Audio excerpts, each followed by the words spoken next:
Oi, amores, tudo bem com vocês? Espero que sim. Hoje nós vamos falar sobre ciclo de Krebs. Na verdade, voltando aqui, recapitulando, glicólise, ciclo de Krebs e fosforilação oxidativa. Lembrando que já tem um vídeo aqui no canal, na playlist de biologia, sobre a respiração celular. Então, lá tá bem explicadinho, tá muito, muito, muito bom mesmo. Aqui vai ser mais uma revisão. Então, eu indico que você assista novamente no final do ano, lá perto do Enem, pra refrescar a mente. Sem mais delongas, vamos já começar. A respiração celular é o processo pelo qual as células degradam as moléculas orgânicas, principalmente a glicose, por meio da glicólise, para converter energia química em ATP, adenosina trifosfato, a moeda energética da nossa vida. Nos procariontes, o processo ocorre inteiramente no citoplasma e na membrana celular. Nos eucariontes, ela começa pelo citoplasma e é finalizada dentro da mitocôndria. A equação geral simplificada é C6H12 mais 6O2, equivalendo a 6CO2 mais 6H2O mais ATP. Preciso memorizar isso? Não necessariamente agora, tá? Isso é uma curiosidade que eu estou esclarecendo aqui. E o processo vai se dividir em 3 etapas principais: glicólise, ciclo de Krebs e fosforilação oxidativa. Vamos falar primeiro sobre a glicólise, que é a quebra da glicose, onde ocorre, vai ocorrer no citoplasma, no citosol da célula. Condição de oxigênio é uma etapa anaeróbica, então não utiliza oxigênio. Muito importante você saber essas duas informações. Como é que vai funcionar? A glicose é uma molécula com 6 carbonos, certo? É ativada pelo gasto de 2 ATPs. E em seguida é dividida em duas moléculas de 3 carbonos chamadas piruvato, ou ácido pirúvico. Durante essa quebra, os elétrons de alta energia e os íons H+, são capturados por duas moléculas transportadoras de elétrons chamadas NAD+, que se reduzem em NADH. No final do processo, são produzidos 4 ATPs para fosforilação em nível de substrato. Qual é o saldo líquido da glicólise? 2 piruvatos, que vão para a próxima fase, ciclo de Krebs, 2 NAD, NADH, e 2 ATPs. Produziu 4, mas gastou 2 no início. Qual é a etapa intermediária após a glicólise? Descarboxilação do piruvato. Antes de entrar no ciclo de Krebs, o piruvato precisa entrar na mitocôndria, na matriz mitocondrial. Cada piruvato, 3 carbonos, perde o carbono na forma de CO2, dióxido de carbono, e oxidado, transformando-se em um grupo acetil, 2 carbonos, que se liga à coenzima A, formando acetil-CoA. Nesse processo, gera-se mais um NADH por piruvato e fica 2 NADH por glicose. Finalmente, vamos entrar no ciclo de Krebs, que é o ciclo do ácido cítrico, onde ocorre na matriz mitocondrial. Lembra daquela etapa intermediária que eu acabei de falar, do piruvato? Pois é, ele precisa entrar na mitocôndria para poder realizar o ciclo de Krebs. Então, logo, é lá que ocorre esse processo. Condição de oxigênio é um processo aeróbico indireto. Então, não vai usar oxigênio diretamente, mas o ciclo, para se o oxigênio faltar, usa o oxigênio, se caso ele for faltar, na próxima etapa, na fosforilação oxidativa. Entendeu? Então, ele não vai usar diretamente nessa etapa oxigênio, mas se for faltar, vai mudar lá para a próxima etapa. Como é que funciona? O acetil-CoA, 2 carbonos, se funde com oxilazoacetato, 4 carbonos, para formar o ácido cítrico, 6 carbonos. Ao longo de várias reações enzimáticas no ciclo, essa molécula é degradada e a oxiloacetato é regenerado. O objetivo principal do ciclo não é gerar ATP diretamente, mas sim retirar elétrons de alta energia da molécula orgânica e passá-lo para os transportadores de elétrons. E quem são os transportadores de elétrons? NAD+, e FAD. A gente vai já entender como é que isso funciona. Saldo por molécula de glicose, 2 voltas no ciclo. Então, 4 CO2, dióxido de carbono, eliminados na inspiração, por meio da expiração. 6 NADH, 2 FADH2, 2 ATP ou GTP. Calma que a gente vai entender toda essa nomenclatura. Primeiro eu tô apresentando assim todo um panorama para vocês das 3 fases. Agora a fosforilação oxidativa, que é a cadeia respiratória, onde ela vai ocorrer nas cristras mitocondriais, ou chamadas de dobras da membrana interna. Condição de oxigênio aeróbia estrita. É o oxigênio é o reagente final. Como funciona? É aqui que a maior parte do ATP é produzido. O processo se divide em dois mecanismos acoplados: cadeia transportadora de elétrons e quimiosmose. A cadeia transportadora de elétrons funciona da seguinte forma: os caminhões de elétrons, NADH e FADH2, chegam às fases anteriores e descarregam seus elétrons de alta energia nas proteínas da membrana interna. À medida que os elétrons passam de proteína em proteína, eles perdem energia, eles vão perdendo energia. Essa energia é usada para bombear prótons H+, da matriz mitocondrial para o espaço intermembranar, que vai surgir um gradiente de concentração muito H+, exprimido de um lado só. E como é que funciona a quimiosmose? Como os prótons H+, querem voltar para a matriz, eles são forçados a passar por uma turbina giratória proteica chamada ATP sintase. O fluxo de prótons faz a ATP sintase girar, e essa energia mecânica é usada para colar um fosfato ao ADP, gerando ATP em massa. Muito bem. E o papel do oxigênio aqui? O oxigênio é o aceptor final de elétrons. Se ele não estivesse lá para recolher os elétrons no final da fila e os prótons H+, seriam recolhidos também, a cadeia entupiria, o bombeamento pararia e a produção de ATP cessaria. É assim que os venenos com cianeto matam, bloqueando o último complexo da cadeia. Ao receber os elétrons e os prótons, o oxigênio se transforma em H2O. Resumo de saldo energético total. Embora os números exatos possam variar ligeiramente nos livros didáticos modernos, dependendo da eficiência da lançadeira de elétrons, o rendimento clássico e mais cobrado nas provas por uma molécula de glicose é de aproximadamente 30 a 32 ATPs. Então, glicólise 2 ATP, ciclo de Krebs 2 ATP, fosforilação oxidativa aproximadamente 26 a 28 ATP. Então, resumo aqui rapidinho dessa primeira parte. A glicólise quebra o açúcar no citoplasma, a glicose. O ciclo de Krebs raspa os elétrons da célula, da molécula da matriz da mitocôndria. E a cadeia respiratória, ou fosforilação oxidativa, usa a energia desses elétrons nas cristas mitocondriais para fabricar uma tempestade de ATP, usando o oxigênio que você respira. Ah, Laís, é um assunto muito novo para mim, eu não consegui entender muito. Calma que agora a gente vai especificar em cada processo, tá? Primeiro eu tive que apresentar um panorama completo geral, e agora eu vou falar exatamente é, e especificamente sobre a glicólise, o ciclo de Krebs e a fosforilação oxidativa. Começando pela quebra da glicose, chamada glicólise. Então, glico é doce, e lisis é quebra, então glicólise. Ela vai ser a rota metabólica central que inicia a degradação do açúcar no nosso sangue.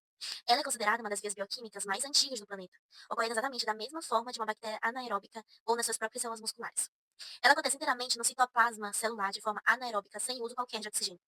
Para fixar bem o processo e não errar nenhuma questão sobre isso, eu vou dividir essa parte aqui em duas grandes fases e vou decifrar alguns nomes assim para vocês não ficarem ali na nuvem, né? Quando for olhar na prova. Para quem não sabe nada dessa respiração celular. Bom, a via completa vai possuir 10 reações químicas estruturadas em duas fases. Fase de investimento energético, onde a célula gasta ATP para ativar a glicose, e a fase de compensação energética, onde ela colhe os frutos gerando ATP e NADH. Primeira fase é o investimento energético, então aqui a gente vai ter o gasto de ATP. Passo 1, glicose, se formando em glicose e fosfato, G6EP, G6P. A glicose recebe um fosfato vindo do ATP. A enzima aqui atuante vai ser a hexocinase em tecidos gerais ou a glicosinase no fígado. Passo 2, glicose 6-fosfato, transformando-se em frutose 6-fosfato, F6P. A molécula sofre uma isomeração, que é um reajamento de estrutura de aldeído para acetona. A enzima atuante vai ser a fosfoglicose isomerase. Passo 3, frutose 6-fosfato se transforma em frutose 1,6-bifosfato, F16BP. O ponto de não retorno, a célula gasta mais um ATP para colocar outro fosfato na molécula. Essa é a principal enzima reguladora de toda a vida. Qual é a enzima? Fosfofrutosinase 1, também conhecida como PFK1. Vocês vão ver muito essa sigla por aí. E o passo 4 e 5 é a clivagem, a quebra bem no meio. A frutose 1,6-bifosfato, 6 carbonos, é dividida em duas moléculas diferentes de 3 carbonos cada. O gliceraldeído, 3-fosfato, G3P, e a dihidroxicetona fosfato, DHP. Como apenas o G3P segue a rota, a DHP é rapidamente convertida em G3P pela enzima triose fosfato isomerase. A enzima de quebra aqui é a aldolase. O saldo parcial dessas 4 etapas é dividido em duas moléculas de gliceraldoído, 3-fosfato, e a célula acumula um prejuízo de 2 ATPs. Essa foi só a primeira fase, agora a gente vai entender a segunda fase, que é a compensação energética, a produção de ATP e NADH. A partir daqui, como temos duas moléculas de G3P, tudo acontece em dobro para cada glicose que entrou. Passo 6, oxidação e fosforilação. O G3P é oxidado, perde elétrons G e H+, e recebe um fosfato inorgânico P, transformando-se em 1,3-bifosfoflicerato, 1,3-BPG. Quem recolhe esses elétrons de alta energia é o NADH+, reduzindo-se a NADH. A enzima responsável aqui é a gliceraldeído 3-fosfato desidrogenase. Passo 7 é a primeira produção de ATP. O 1,3-BPG transfere um de seus fosfatos diretamente para o ADP, gerando ATP e virando 3-fosfoglicerato, 3-PG. Como são duas moléculas correndo em um paralelo, aqui são gerados 2 ATPs, pagando a dívida da primeira fase. Lembra que houve aí um prejuízo de 2 ATPs, então aqui vai ser paga essa dívida. A nomenclatura do processo é fosforilação em nível de substrato, quando o ATP é gerado direto por uma enzima transferindo fosfato, sem precisar de mitocôndria. A enzima responsável é a fosfoglicerato-sinase. Passo 8 e 9, preparação do enol. O fosfato muda de posição indo para o carbono 2, gerando 2-fosfoglicerato, 2-PG, que depois perde uma molécula de água para se transformar em um composto totalmente energético, o fosforoenolpiruvato, PEP, PEP. Enzimas, fosfoglicerato, mutase e enolase. Passo 10, segunda produção de ATP e fim da rota. O PEP descarrega seu fosfato ultraenergético no ADP, gerando mais ATP. O que sobra da molécula é o piruvato, ou ácido pirúvico, como são duas moléculas correndo em paralelo, geram-se mais 2 ATPs. A enzima piruvato-sinase é responsável por isso. Agora a gente vai entender aí as nomenclaturas. Sinases ou quinases são enzimas ladras ou doadoras de fosfato. Sempre que você vir sinase na glicólise, saiba que tem ATP envolvido na jogada, seja gastando ou produzindo. Por exemplo, hexocinase, 6 ATPs. Fosfofrutosinase, ATP mais frutose, né? Tem essas relações assim. Isomerases e mutases são enzimas que dão um trato na molécula sem mudar a sua fórmula química. A isomerase muda a geometria do esqueleto, transforma a glicose em frutose. A mutase só muda em grupo funcional de lugar, move o fosfato do carbono 3 para o carbono 2 sem afetar a composição. Desidrogenases são as enzimas de oxidação. Elas arrancam o hidrogênio, elétrons, do substrato e passam para as transportadoras. Falou em desidrogenase, tem NADH sendo formado na área. Saldo líquido final da glicólise, a partir de uma molécula de glicose, C6H12O6, obtemos 2 piruvatos. 6,3H4O3 segue para a mitocôndria sobre oxigênio, aerobiose, ou viram lactato, etanol, fermentação, se for anaerobiose. 2NHD, caminhões carregados de elétrons que vão rolar na cadeia respiratória. 2 ATPs líquidos, produziu 4 na segunda fase, mas descontou os 2 gastos na primeira. E como é que funciona essa relação com a fermentação, né? Quando uma célula realiza glicólise, o estoque celular de NAD+, a forma vazia do transportador é limitado. Se todo o NAD+, se transformar em NADH carregado de elétrons, a glicólise trava a célula para se produzir até seus 2 ATPs basais. Na presença de oxigênio, o NADH descarrega esses elétrons lá na mitocôndria, que é onde vai acontecer o ciclo de Krebs. Mas o que acontece quando não vai haver oxigênio, anaerobiose ou náuseas em mitocôndrias, como nas nossas hemácias? A célula recorre à fermentação. O único objetivo biológico da fermentação não é produzir energia extra, mas sim reciclar, oxidar o NADH de volta para NAD+, permitindo que a glicólise continue enrolando no citoplasma. E aí a gente tem a fermentação lática e a fermentação alcoólica. Produção aí de... eu aprendi muito sobre piruvato na fermentação lática e alcoólica lá na minha escola do ensino médio, quando eu estava ali estudando, né, meu curso técnico em alimentos. Aí eu vou explicar rapidamente para vocês como é que funciona. Bom, gente, a formação lática ela ocorre em certas bactérias, como lactobacilos e do iogurte, né? Nas nossas hemácias e nos nossos músculos esqueléticos, durante exercícios físicos de altíssima intensidade, quando a demanda de oxigênio supera a capacidade de entrega do sangue, há essa produção. O destino do piruvato e do NADH. Nesse processo simples de apenas um passo, o piruvato 3 carbonos atua diretamente como um aceptor final de elétrons. O NADH entrega seus elétrons e hidrogênios diretamente para o piruvato. O NADH é oxidado, voltando a ser NAD+, para retornar correndo para a glicólise. O piruvato, ao receber os elétrons e prótons do NADH, reduz a lactato, ou ácido lático, também com 3 carbonos. Ao contrário de que se acreditou por décadas, o acúmulo de lactato não é responsável direto pelas dores musculares do dia seguinte, como microlesões na fibra muscular do nosso corpo.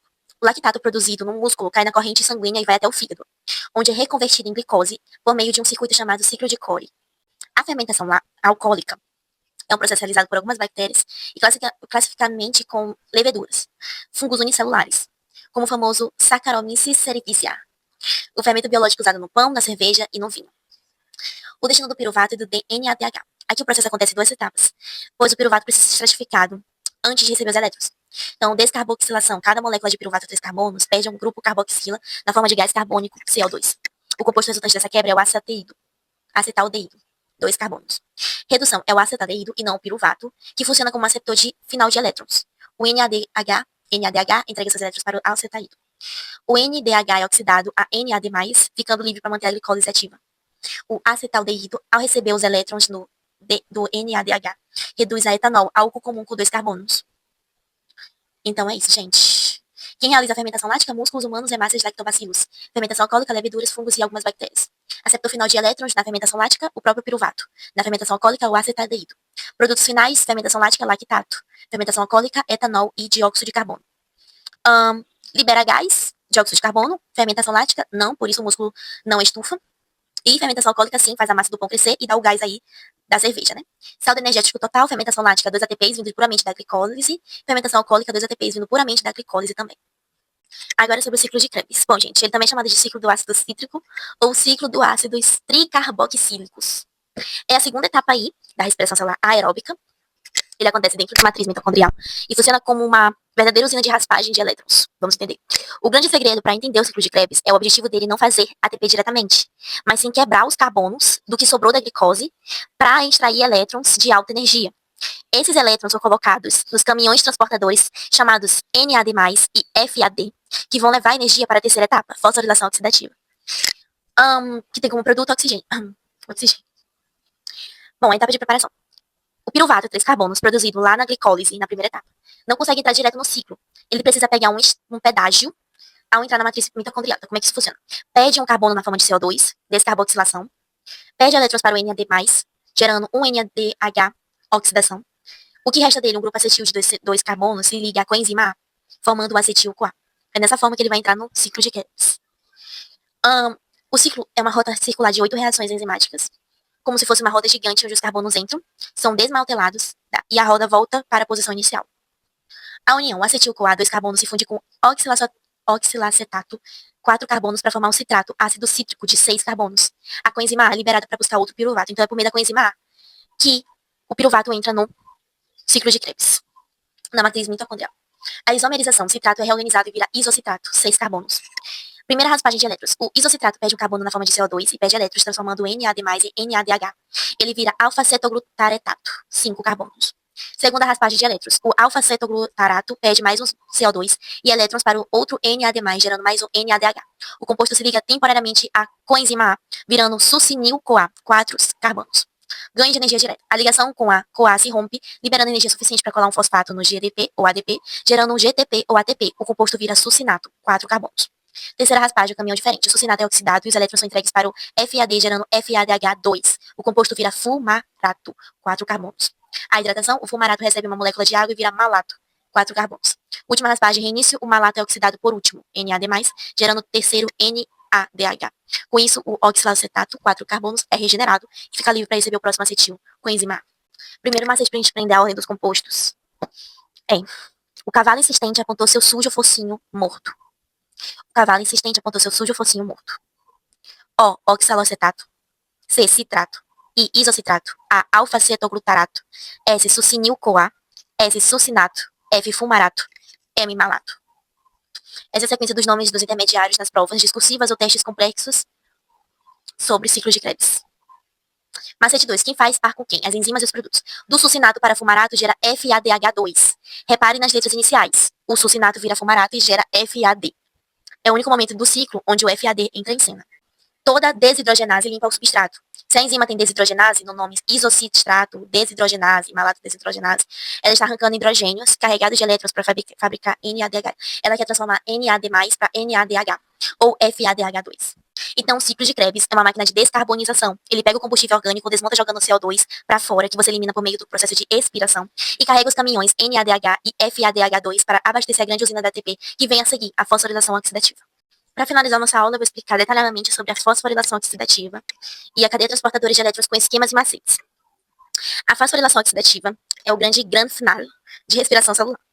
É aqui que a célula realmente ganha na loteria energética, produzindo cerca de 90% de todo o ATP do processo das 3 etapas. Ela acontece nas cristas mitocondriais, as dobras da membrana interna da mitocôndria, e depende diretamente do oxigênio que você respira.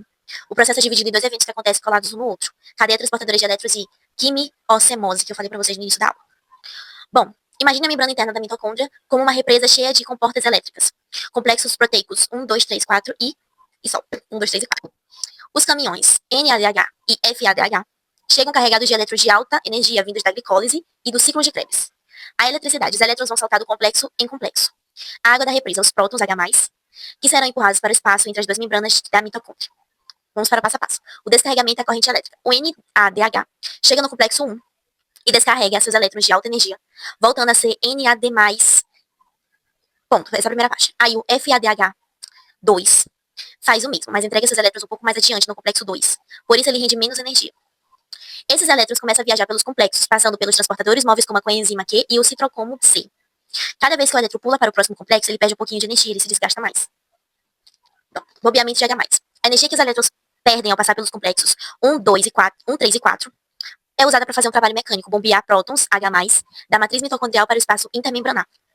O espaço intermembranar fica superlotado de H+. Cria-se ali um gradiente de concentração de carga elétrica, muito potencial eletroquímico. Os prótons estão loucos para voltar para a matriz, mas a membrana é impermeável a eles. O aceptor final, papel do oxigênio. Os elétrons não podem ficar parados no final da cadeia, senão a fila vai travar, né? Quem está lá no final, no complexo 4, para recolhê-los, é o oxigênio. Então, ele recebe esses elétrons, cansados, já saturados, desgastados, passados por todos esses complexos, junta-se com os prótons H+, livres na matriz, e se transforma em água, H2O. H+, mais oxigênio, entendeu? O oxigênio é o aceptor final dos elétrons. Então, sem ele, a cadeia ia simplesmente entupir. E o bombeamento de H+, para, a represa esvazia e a célula morre por falta de ATP, de energia. Então, é exatamente o que o veneno cianeto mata, né? É dessa forma que ele mata. Ele bloqueia o complexo 4, onde está o oxigênio, impedindo o oxigênio de recolher os elétrons. E aí, entope tudo e a pessoa morre, né? A quimiocemose é girando a turbina de ATP. Como os prótons H+, acumulados na represa, querem voltar para a matriz de qualquer jeito, a célula oferece uma única saída, uma proteína, que serve de canal espetacular, chamada ATP sintase. A ATP sintase funciona igualzinho a uma turbina de usina hidrelétrica. Quando o fluxo de H+, passa por dentro dela voltando para a matriz, a força faz a cabeça da proteína girar. Esse giro mecânico fornece a energia necessária para pegar o ADP solto e colar um fosfato nele gerando ATP em massa. Então o ADP se torna ATP. Então macete aqui de ouro para não esquecer, quem rende mais, NADH ou FADH2? Pense no NADH como cliente VIP e no FADH2 como cliente de pista comum. Então, o NADH entra na porta número 1, complexo 1. Como ele faz o caminho completo e consegue bobear mais H+, rende cerca de 2,5 a 3 ATPs, por aí, aproximadamente. O FDH2 entra mais à frente, lá no complexo 2. Como ele perdeu a primeira bomba de prótons, porque ele se desgasta a cada, passando isso por cada complexo, ele perdeu a primeira bomba de elétrons, ele bombeia menos H+, e rende cerca de 1,5 a 2 ATPs. Então, quem rende mais? O VIP, o NADH. Macete 2, o nome do processo que explica tudo. Fosforilação, colocar fosfato no ADP para virar ATP. Então, isso que significa fosforilação oxidativa, porque a energia para fazer isso vem das oxidações, perda de elétrons, do NADH e FADH2, dependendo do oxigênio no final. Contabilidade final da respiração celular, saldo técnico, cada NADH gera aproximadamente 2,5 ATP e cada FADH2 gera aproximadamente 1,5 ATP. Somando os 10 NADH e 2 FADH2 acumulados desde a glicólise até o ciclo de Krebs, a fosforilação oxidativa sozinha entrega cerca de 28 ATPs por molécula de glicose. Então, meus amores, é isso. Eu sei que é uma coisa um pouco mais complicada, né? Principalmente pra quem tá assistindo esse conteúdo pela primeira vez aqui. Mas tem uma videoaula super explicativa, gente, com imagem e tudo, na playlist de biologia que eu gravei, acho que foi 2024. Então, vamos lá assistir, que a linguagem tá muito mais acessível. Mas esse aqui é algo mais avançado, tá? É isso. Curte, comenta, compartilha com todo mundo. Um beijo. E semana que vem nós vamos falar sobre as vitaminas. Olha que legal.